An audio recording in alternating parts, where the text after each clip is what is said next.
ઓમ શ્રી પરમાત્મને નમઃ. શ્રીમદ ભગવદ્ ગીતા અધ્યાય 15 પુરુષોત્તમ યોગ. આજે શ્લોક ક્રમાંક 10. આગળના 3 શ્લોકોમાં ભગવાને જીવાત્માના સ્વરૂપનું વર્ણન કર્યું. અહીં આ શ્લોકમાં ભગવાને જીવાત્માના સ્વરૂપને કોણ જાણે છે અને કોણ નથી જાણતો આનું વર્ણન કરે છે. તો ચાલો આપણે શ્લોકના માધ્યમથી જોઈએ ભગવાન શું કહે છે. શ્રી ભગવાન ઉવાચ ઉત્ક્રામન્तं સ્થિतं વાપી ભુञ्जानं વા ગુણાન્વિतं વિમૂઢાનાનુપશ્યન્તિ પશ્યन्ति જ્ઞાનચક્ષુષઃ. શ્રી ભગવાન અર્જુનને કહે છે, શરીર છોડીને જતો, શરીરમાં સ્થિત રહેલો, વિષયોને ભોગવતો કે ત્રણેય ગુણોથી જોડાયેલો હોવા છતાંય જીવાત્માના યથાર્થ સ્વરૂપને અજ્ઞાનીજનો નથી જાણતા. કેવળ જ્ઞાન ચક્ષુ ધરાવનાર વિવેકશીલ જ્ઞાનીજનો તત્વથી જાણે છે.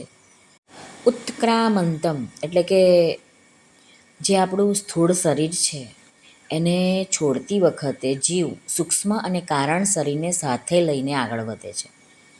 આ ક્રિયાને અહીં ઉત્ક્રામંતમ એમ પદથી ભગવાને કહી છે. આ વિવેચન કરે છે શ્રી રામ સુખદાસજી મહારાજ. મહારાજ કહે છે કે સૂક્ષ્મ અને કારણ શરીરની સાથે સંબંધ રહેવાને કારણે જીવનું આવાગમન કહેવામાં આવે છે. એને જ ઉત્ક્રામંતમ પદથી કહેવામાં આવ્યું છે. સ્થિતમ વા, જેવી રીતે કેમેરા પર વસ્તુ જેવું પ્રતિબિંબ પડે છે તેનું તેવું જ ચિત્ર અંકિત થઈ જાય છે, એવી જ રીતે મૃત્યુ સમયે અંતઃકરણમાં જે ભાવનું ચિંતન થાય છે તે જ આકારનું સૂક્ષ્મ શરીર બની જાય છે. જેવી રીતે કેમેરા પર પડેલા પ્રતિબિંબ અનુસાર ચિત્ર તૈયાર થવામાં સમય લાગે છે, એવી જ રીતે અંતકાલીન ચિંતન અનુસાર આગળનું સ્થૂળ શરીર બનાવવામાં થોડોક સમય લાગે છે. એને જ ભગવાને સ્થિતમ વા પદથી વર્ણવ્યું છે.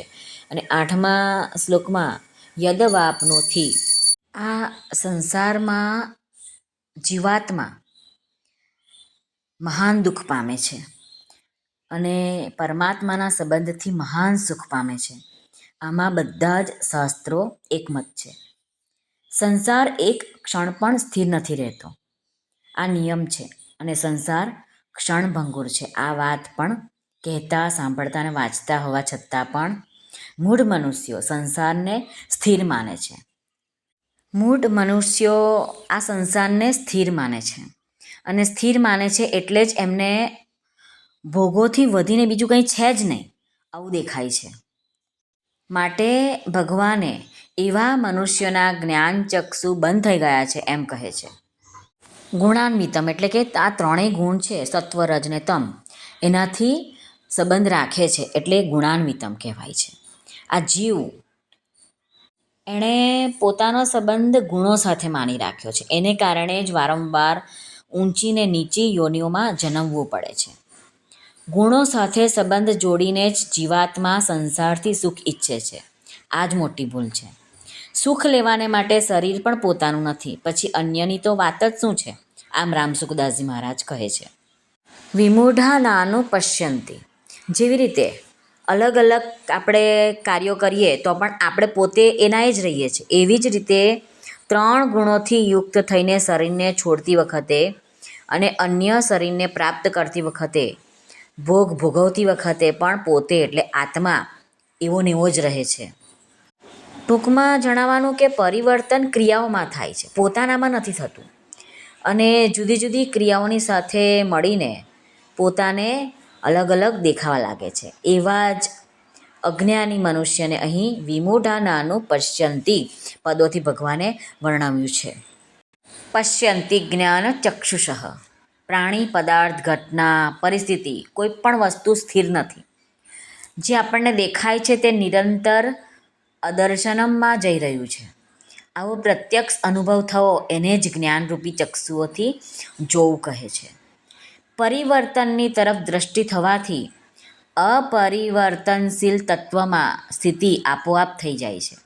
કેમ કે નિત્ય પરિવર્તનશીલ પદાર્થનો અનુભવ અપરિવર્તનશીલ તત્વને જ થાય છે. મહારાજ કહે છે કે શરીરને પોતાનું માનવું અને તેનાથી સુખ લેવાની આશા રાખવાથી જ વિમૂઢ મનુષ્યોને એ બધા વિકારો પોતાનામાં થતા દેખાય છે. વિમૂઢ મનુષ્યો આત્માને ગુણોથી યુક્ત દેખે છે અને જ્ઞાન નેત્રોવાળા મનુષ્યો આત્માને ગુણોથી રહિત વાસ્તવિક રૂપે દેખે છે. શ્રી કૃષ્ણ અર્પણમસ્તુ. સર્વને ભાવથી જય શ્રી કૃષ્ણ. રાધે રાધે.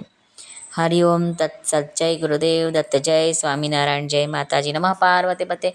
હર હર મહાદેવ. હર સિદ્ધેશ્વર મહાદેવની જય. જનાનંદની જય. સર્વનું કલ્યાણ થાઓ, સર્વનું કલ્યાણ થાઓ, સર્વનું કલ્યાણ થાઓ.